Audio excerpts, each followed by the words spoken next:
nearly transforming ourselves from, say, post-COVID situation, from a pre-COVID situation. So already we are going through a social change. And design is, as Pravid sir just now told, that it is to find a solution. So one of the main themes or main challenges that we are facing today is sustainability. Now, when we are talking about sustainability, and it is quite important term and everyone is talking about sustainability. So what is really that one?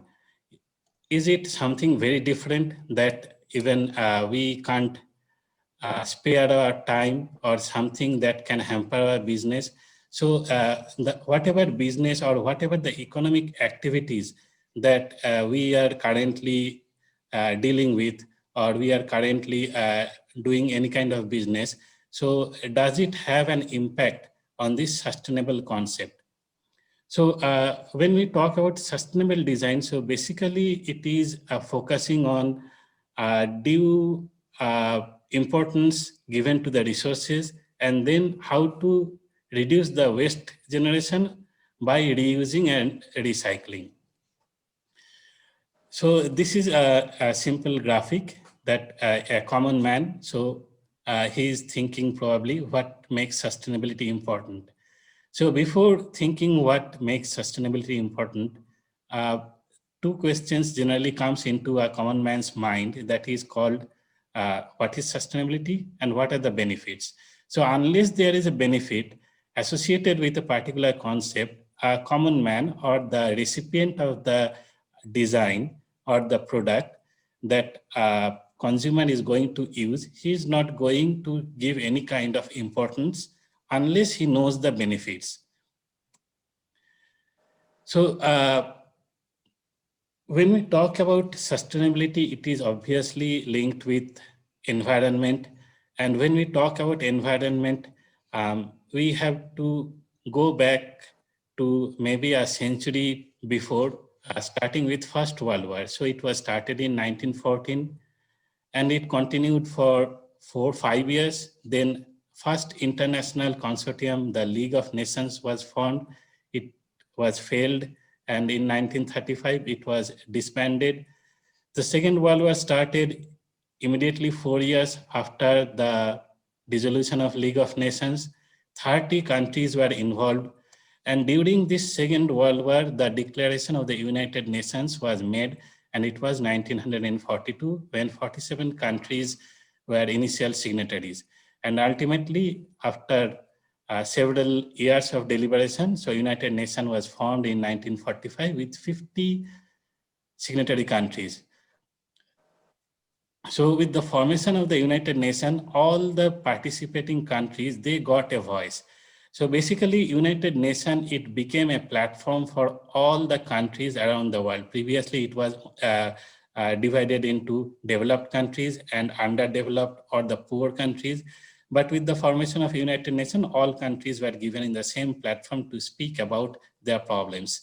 And accordingly, in 1972, the United Nations Stockholm Conference was held, which is called a landmark achievement in global, we can say, the politics of environment, because before that there was not such a huge amount of participation in any kind of environment related issues around the world. So there were 81 countries or representatives from 81 countries who participated in the United Nations Stockholm Conference.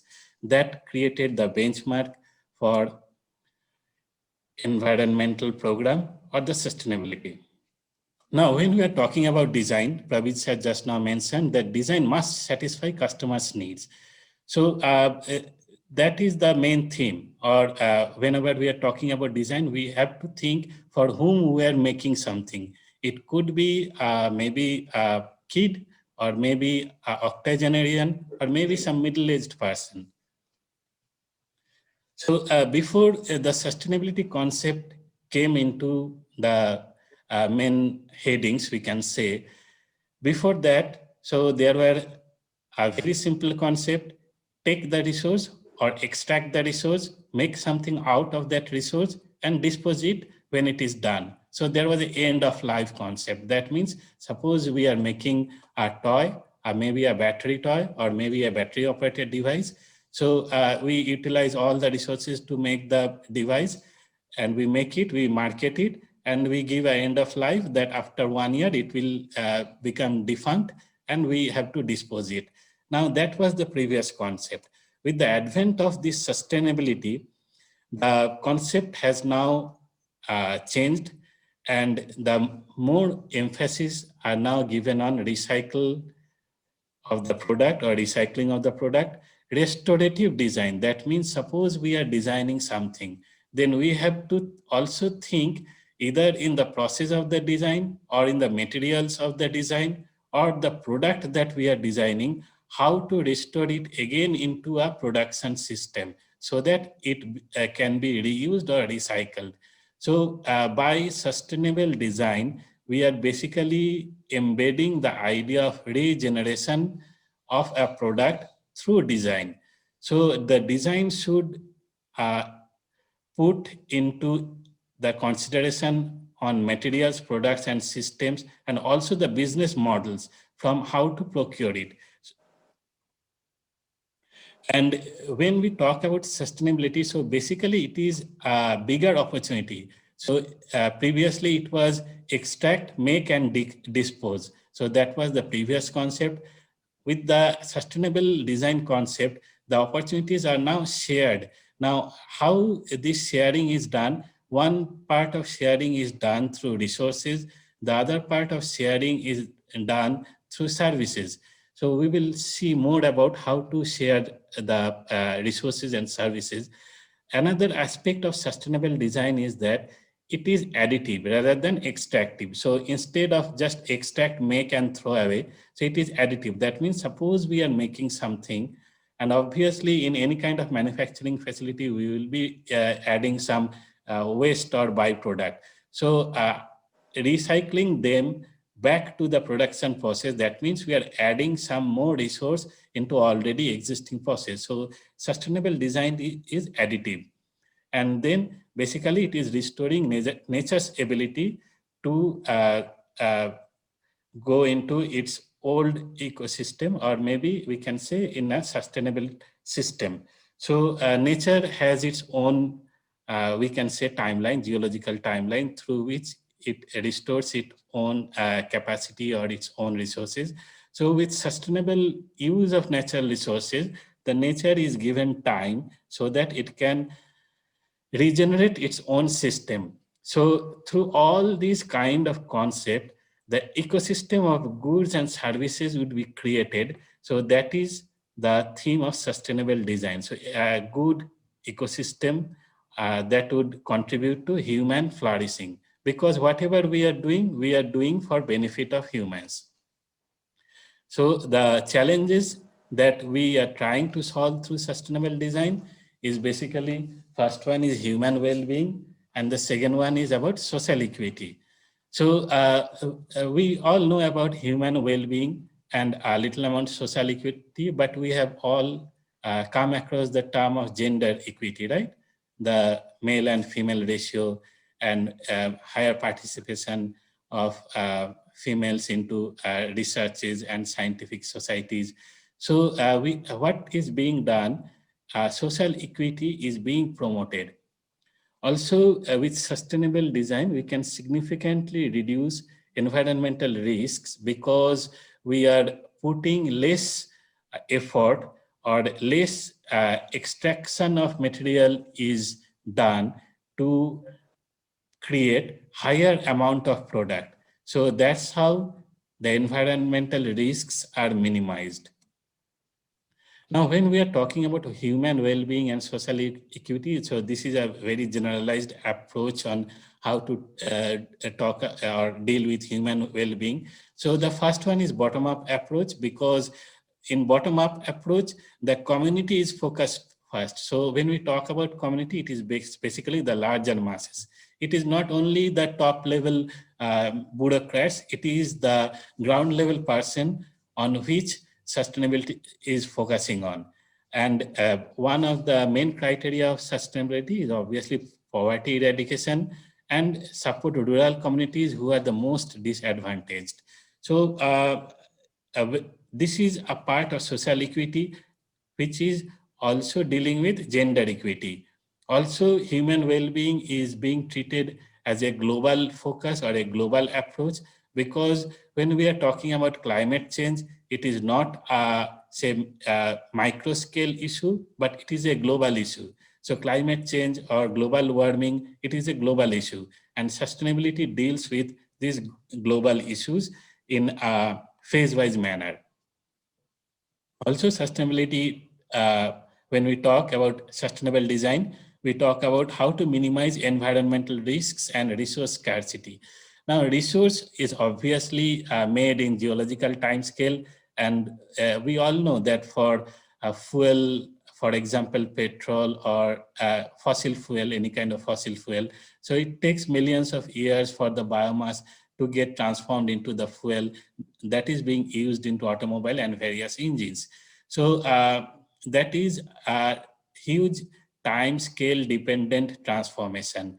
So if we can minimize our dependence on those geological time scale dependent transformation, then probably we can mitigate the challenge regarding resource scarcity.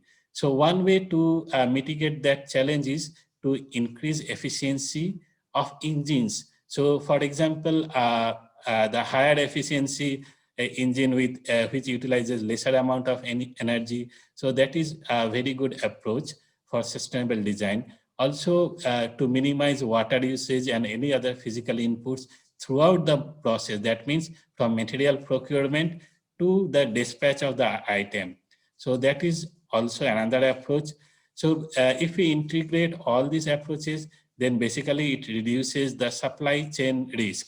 So often we get into news that the production of this item has been stopped because the supply of the raw material is not possible in COVID situation. So because there is a supply chain, that means a movement of material from one place to another place, and it is a constant procurement. So there is always a risk in hampering or getting damaged into that supply chain. But if we can put more focus on utilization of increasing efficiency, both in terms of energy and both in terms of material, then it will reduce the pressure on supply chain, and automatically it will reduce the risk on the business. Also, sustainable design, it also addresses pollution issues. When we talk about pollution, the two prominent pollutions that we are dealing with for the moment are water and land pollution and air pollution. And any kind of device that addresses these two issues, both in terms of production of pollution or maybe assimilating of the pollutant material to produce a different kind of product. So that is a sustainable design. So sustainable design is attacking the risks that the environment is getting these days by increasing efficiency, by increasing the material use, and also to address the pollution issues. And if we go through the history, so probably the sustainable design, it started with the Kyoto Protocol, and before that it was UNFCCC, the United Nations Framework to Combat Climate Change. So it passed, or throughout the years, it passed a long way. And right now, the United Nations, it has marked an agenda for 2030. So it was to reduce our dependence on the conventional source of energy by 40%, and then increase the water consumption level by another 15 to 20%. So potable water supply and energy, it is one of the main focus for sustainable development goals for the United Nations. And we are also quite habituated with the Paris Agreement on climate change. So most of the countries are signatories of the Paris Agreement, which is again probably a fallout of the United Nations framework on combating climate change, even FCC, and also protocol, the Kyoto Protocol. So a common man, he doesn't understand all these technicalities. He is mainly focused on this emission because that is a much more catchable or catch word that we can say. So carbon emission, any common man would understand. So with sustainable design, we can say in a layman's understandable term. So basically a sustainable design probably would reduce carbon emission. So that could be a catchword for a consumer to immediately get into attention mode for a particular design. That is a sustainable design.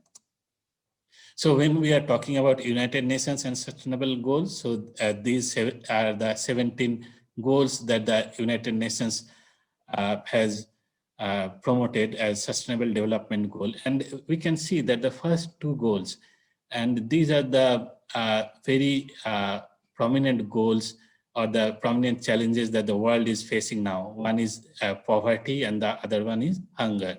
Then we have health and education and decent work. So I'm not dealing with all these issues because we have our presenters waiting.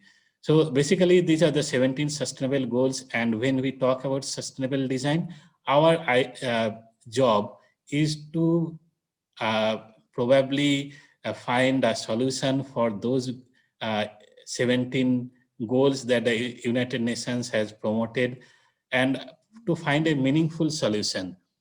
So it is not only about product assembly. So many times we engineers or we designers think that if we can assemble a product, probably our job is done.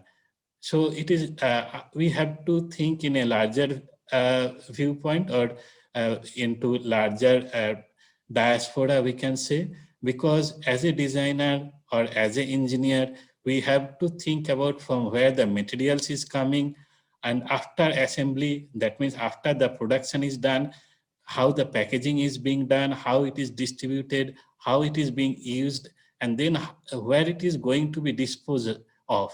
So this solid waste disposal is again a huge headache for any city or any nation now, because the lands are now almost getting filled up with the disposed products. So as a sustainable designer or an engineer who is practicing sustainable design, so he or she should focus right from the beginning of material procurement and right from the disposal of the product. So that is the job of a designer. And what is the customer's expectation? So a customer, because he or she is a layman, he doesn't have that technical knowledge, he or she is expecting whether it is giving the same function as the previous one. And then only he or she will think about the price. So a first criteria is the function and the second criteria is the price. For example, suppose we are designing a water bottle and we are saying that it is a sustainable material product.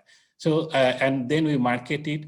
And if the rate of this sustainably designed water bottle is higher than the presently available product, then customers would automatically would be in doubt that why it is high priced. So because it is not designed for common people, that means it is not designed for the mass. So sustainable design is designing for all, and especially for the community who are mostly underprivileged. And I would like to show something which is coming, transformation, because this particular session is about transformation. And when we are talking about design innovations, there is one concept. So service design is also very prominent, or we can say very required concept these days. And when we talk about service designing, we talk about servitization. That means we are giving a service only when it is required. For example, an ambulance. So ambulance is needed only when there is an health emergency. So that kind of servitization is now being possible. For example, Ola, Uber service or any kind of car leasing. Tool hiring is also in some of the places. There are cloth hiring also. For example, if I am going for a party and I need a party outfit, so I go to a shop and I hire a nice coat and pant and a trouser, and then I attend the party and come back and give it back to that store. So that sharing, that means it is a consumable product, but we are reusing it. So that is servitization.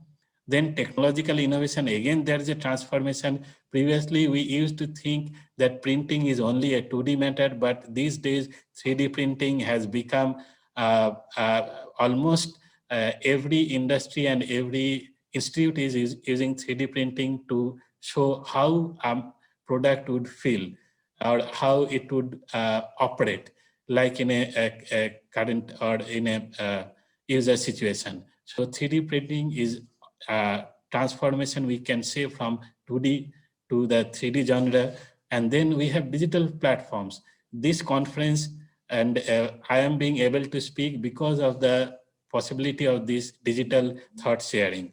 So this is another kind of transformation, and basically it is saving the not only the money, but it is saving the resource, because otherwise I would have to fly to Kathmandu and then use a car or maybe some kind of vehicle to reach the Kathmandu University campus. So that will generate a huge amount of emission, and also it would require administrative resources. So all these things can now be minimized by using digital platforms. So it is also another step towards sustainability. Then we have material innovation or material transformation. Today we are integrating nano biotechnology together. So initially it was 20 years ago, nanotechnology was different, biotechnology was different. Now these two are integrated. We are promoting a durable industry product. For example, many kind of automobile parts are now being manufactured with agricultural waste residues. So these are very much needed today for sustainable design. Also, this basically is reducing the waste and improving the sustainability and productivity of any section of manufacturing sector. Now, there is a transformation in our thinking also. So initially, I started my presentation that maybe 30 years ago, it was only extract, make, and then dispose of. So that was the concept. But today we are thinking nature-friendly design. That means it could be nature-based, it could be biodegradable. So thinking innovation has been happened, and we are also talking about cradle-to-cradle design. That means once a product has come to the end of its service, it can be transformed into another product. So that's why it is cradle to cradle. And instead of end of life thinking, we are thinking about reuse and recycling.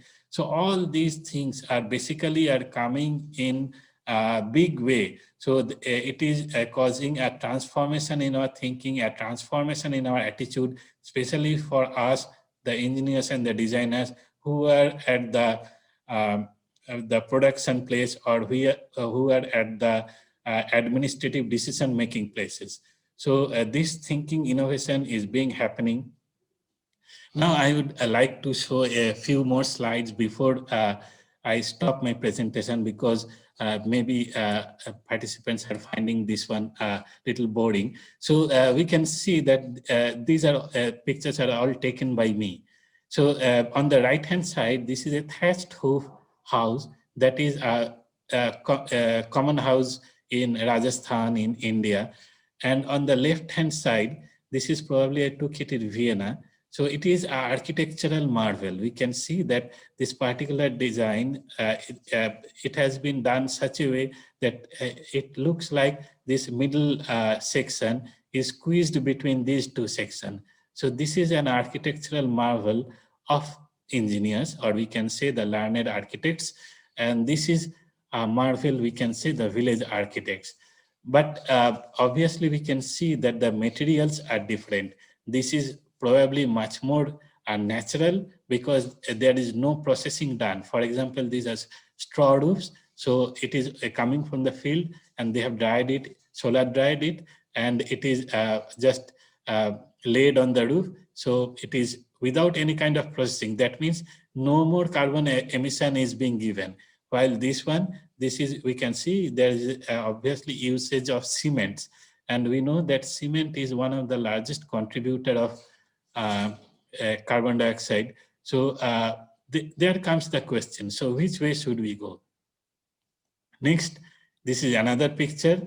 We all are familiar with this image, right? This is very common in Asia, Southeast Asia, and maybe we can say in underdeveloped countries where a person generally puts his uh, items in front of him or her and then sell it. And we as a consumer, we just buy it.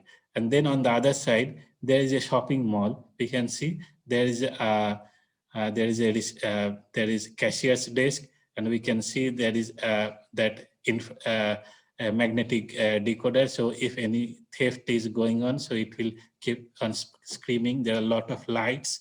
So here it is solar energy that is coming. So there is no additional usage of light, but here we can see there are a lot of usages of, we can say, power. Here is another picture. This is from Calcutta in India. We see the old Beetle model car, which is running on diesel. There is another car. These two cars are very famous models in India. And here is another electric car that is in a marketplace in Europe, in Norway. So here we are talking about saving the fuel, or we are talking about saving the conventional sources of energy. Because here in this street, the conventional sources of energy, we can see either diesel or petrol.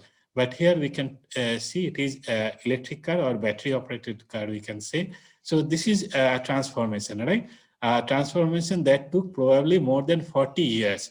So that's how we came into this design, which we can now call sustainable, because it is using lesser amount of energy or lesser amount of resource.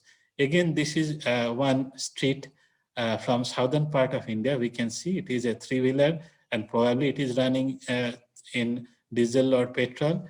And here, this is street of Europe in Madrid, I think so. I've forgotten really. So we can see that here it is manually operated and a very nice design. We can say it is probably a teardrop model, and it is designed in such a way so that this person or the whoever is driving this particular tricycle would face minimum obstacle through air layers. So this is also a transformation from an old genre to a new genre.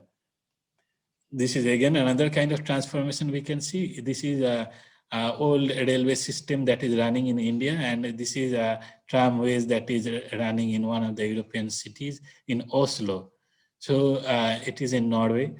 And we can see that we can immediately have an impression that this particular vehicle is probably using lesser amount of energy than this long train. So again, there is a transformation in design or transformation in service, we can say, because this is a public transport system, right? We can see another public transport system. So this is in Venice, the gondola, where the human energy is being used to transport these commuters. Whereas here in the river Danube, this is in Vienna, we can see there are a lot of lights or powers, we can say. So a conventional energy is being used with addition of solar power. So again, there is a focus on how to reduce energy consumption, right? Here is another system of generating awareness. So this is a marketplace in Europe, and we can see these are the seafoods. So each seafood is being tagged, where it is caught from and how old it is, and what is the name of that particular fish, and what is the expiry date, then the uh, price of that item. And here it is just laid on the street. So this is in India and this is in Europe. So here we can't get any idea from where it is caught and which date it was caught, and in which date it is going to expire from normal hygienic use. We can't say anything, but here it is being said in these tags. So that is generating consumer awareness. So this is also another kind of design that how to generate consumer awareness. Now, the interesting thing about this right-hand side picture, all of us can see, this is, I told you that this is in India. Now see the shoes. So each person is probably wearing different shoes. Now, this is also a kind of design that has transformed people's lives, right? So designing a shoe is basically transforming the life of a user. So these days we have running shoes, we have walking shoes, we have gym shoes. So this is another aspect, how to bring smile to the consumer. So that is our job as a designer. Then we again have, this is a chartered flight, and we can see it is probably using air turbine fuel, ATF. So again, it is based on conventional source of energy. On the other side, this is a very nice kiosk. All of you can see the design. So this is a mobile kiosk. So instead of giving money to the shop owner and then getting money back, it is a dispensing system. So whatever mobile parts you need, you just put your credit or debit card inside, press the button, and that item would be dispensed off. So this is a life transforming change, we can say, from a shop owners or from a marketplace to a dispensing kiosk. And instead of using the huge amount of electricity that I had shown in the shopping mall, so this is a very small, very limited usage of electricity, and it can cater to a huge number of customers in a very efficient way. So this is, we can say, a sustainable design. So that is what we have to think about as a designer or an engineer. So this answer to these questions which the common man generally raise: why is that for? What is that for? When it is going to be used? When it is going to get disposed? And then how we are going to use it. So that is our job. And before I end my presentation, because I think I have taken already 30 minutes. So, so when we talk about sustainability, we are basically dealing with four concepts. One is economy, the other one is environment, society, and culture. So as a designer, as an engineer, our role is to be ethically deal with all these issues. So not only we have to focus on economy, we have to focus on environment. That means from where the material is coming out and what is going to happen after the material is out of service. That means, are we going to dispose it off or are we going to recycle it? The moment we put a term recycling, it would be valuable for the next generation. So, and also for the society also in large, because that will reduce the burden on earth. Because right now there are a lot of waste generation from every parts of manufacturing sector. And also it will preserve the culture of the local people or culture of the community. So that is our job or our role. And this is probably a drawing board that you can see on the screen. So whenever we see the drawing area or a drawing board or anything that we, as an engineer, as a designer, we see or we touch, we are basically making ourselves conscious about its dimension. So if we touch an eraser maybe, or maybe a pencil cutter, we immediately sense that it is 5 centimeters long. So dimensions are very important. And when we reduce the dimension, we basically are reducing the dependence on material resource. So dimensioning is one of our main criteria to make our products sustainable. And for that, we are using many kind of units, and we all know about that. So FPS, MKS, and SI units.